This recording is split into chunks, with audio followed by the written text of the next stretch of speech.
The FUBU episode of Atlanta is probably one of its best episodes, and to me, definitely one of the best episodes in TV that I've seen in a long while. The sheer combination of nostalgia, childhood innocence, and message packed into this episode makes it one of the most powerful episodes yet in this TV series. So let's go ahead and dive in and analyze this episode. First, let's start off with a summary. The episode opens up with a young Earn in the store with his mom. He sees a FUBU shirt he likes. Eyes glittering, his boredom and disinterest of being there goes away immediately, and he rushes to his mom to ask if she could get the shirt for him. She agrees. Episode then cuts to Earn in the morning, impatiently waiting for his time to go to school so that he can show off his brand new shirt. The same exact way we couldn't wait to show off our new clothes on the first day of school. While in the school bus, he already gets his first compliment. He gets a lot more when he arrives at school. He even gets some attention from a girl he probably likes. There's a dilemma though. Right as Earn is basking in his compliments, another kid comes in and he's wearing the same FUBU shirt. Instantly, one of the other kids accuses one of them of wearing a fake shirt, and the pressure is on. Earn starts talking to a white friend later on, as they are changing classes. The white kid doesn't seem to understand the big deal over a shirt, whether it's fake or not. It's just clothes, right? The competition and legitimacy of the fashion world is mute to him. People obsess over what's fake and what's real, because the real means you're rich, and if it's fake, it means you're broke. After all, even later on in the episode, we'll see one of his crush's friends slip a note to him saying, hey, if that shirt is fake, my friend doesn't like broke ass niggas. So the message is clear in that. But the funny thing is, people buy fake stuff all the time to make it seem like they're real. But the kid doesn't put value on that. He's not raised that way. He even says he's worn the current shirt he's wearing twice this week and shrugs, because it truly doesn't matter. But that's lost to Earn, the same way his world is lost to the white kid. Very early on, these concepts of wealth and hierarchy are already implanted into our children's head. What was supposed to be a day of fun for Earn turns into a day of horror and pressure as he tries to survive the rest of the day and the cruel social structures and the pressure it brings of his middle school world. Even as he enters the lunchroom, two grown-ass men look at him funny, as if they themselves haven't matured out of that mindset yet, which shows a thing or two about black culture. We value the valueless way too much, even until old age sometimes. No surprise though, that's why they work at a middle school cafeteria. Earn later on meets up with his cousin Alfred to ask for help.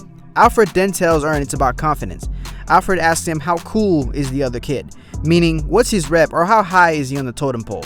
The kid is not super cool, but he ain't no loser either. He wears fresh clothes and such, and other stuff like that, which is what Earn tells him. The final word is supposed to come from some Asian kid, who's probably the fresh kid of his school and knows these things. Even though he identifies Earn's shirt as the fake, his calm, cool, collective cousin, Alfred, comes in and reverses it, and people believe him, because he's the cool kid, or he's the coolest kid.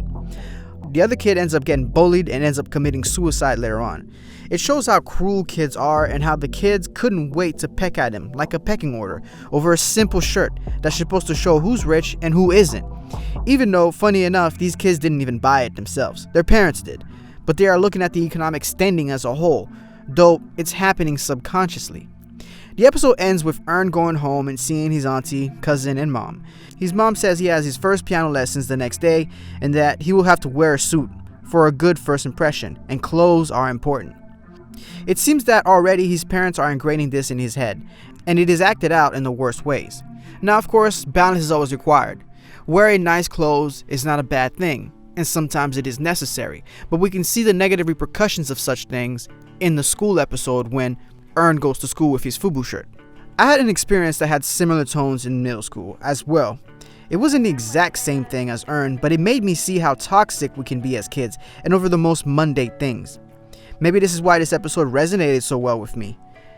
In my experience, when I was in middle school, I brought a new pair of Nike Air Maxes. They were these fresh ass, multicolored sneakers. I got a sweater to go with it, didn't match, but I thought it looked cool, so I didn't care.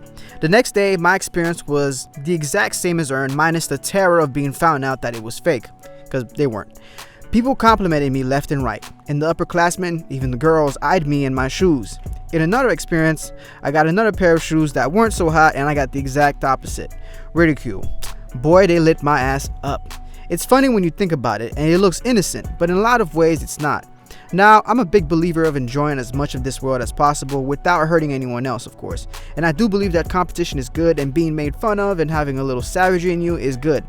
I ain't with that soft shit. But at the same time, it does sadden me when I think about that memory, that's what we ingrain in our kids, to judge people off such mundane, materialistic things that don't matter at all. Sure, having cool clothes is nice, and if it's your passion, that's great. But it's a shame that people should base their whole judgment off something so silly and make such a big deal about it in the end, when those materialistic things can lead people astray. Jesus ain't have no Jordans or jewels, nor did Buddha, Muhammad, or any of the sages who know all things, right? Lots of the most powerful people in the world don't wear expensive clothes or are even flashy. You probably pass these people every day and don't even notice them. Some of these people could end your world in an instant, yet you don't know who they are. That's real power. Yet we look at those who wear the flashiest things and assume they have the power and put our confidence in them. And this is always wrong. Again, it's fine to have nice things, but when you mistake that as being where the real power lies, you begin to lose, my friend. It's common knowledge that we live in a greedy and hierarchical world, but sometimes we forget that. And even when we know, we don't truly understand the ramifications of such obvious truth. We're told to put value on clothes, cars, big houses, having lots of things, and we spend most of our lives chasing these things, never really putting real value on the things that matter. Even if we are just looking at things from the realm of materialism and worldly accomplishments, clothes are the least things you should worry about. Yet in the black community, we constantly buy tons of clothes, high priced to show off wealth we don't even have. While the nerdy white kid who wears the same shirt twice probably has a wealthy mom and dad who are doctors, are financially smart, and have great credit scores and all that knowledge and wealth they have, they'll pass it on to him and he'll be better off for it. While the fresh kids grow up buying expensive things to keep an image up that is keeping us from barely staying afloat. Like flexing a new house we got, but it's barely furnished. Or if it is, all of it was bought on sale or given from a relative. We may drive a nice car, but that car note is so expensive it leaves our banks overdrawn every time it comes out, or we miss payments, struggling to make them each time, and our credit scores are hurting. I mean, take a look at Mark Zuckerberg, Bill Gates, or Jeff Bezos. These guys are the richest in the world, but they don't dress with expensive clothes. It shows that their minds were on the right things. Now, they sit in a position most of us would love to be in, but are scarcely ready to make sacrifices to be in. If we want to look at something that hits home even further, since this is a hip-hop channel, let's take a look at Kendrick or J. Cole. Prime examples of top-tier rappers and artists who make no attempt to wear flashy things, but are at the top of the game. Even someone like 21 Savage can be a big example. 21 Savage, when he first started out, was flashy, but as he grew up in the business, he realized that those weren't the most important things, and he moves a lot more low-key now. All in all, we can see in this episode of Atlanta how toxic this behavior can be and how silly it really is. The child whose FUBU shirt is fake is bullied relentlessly.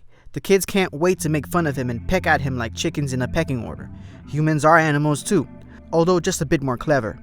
The lesson is taught that we shouldn't make a big deal about such trivial things and that the power and joy we seek lies far beyond acceptance in society or materialistic things. Because as we see at the end of the episode, when Ern goes back home, he just goes in, sits on the couch next to his cousin, and you can just sense a feeling of inadequacy, unfulfillment, because he realizes how stupid and silly these things are and how much they don't really mean anything. How much energy and work we put into keeping up appearances for absolutely nothing in return when you really sit down and think about it.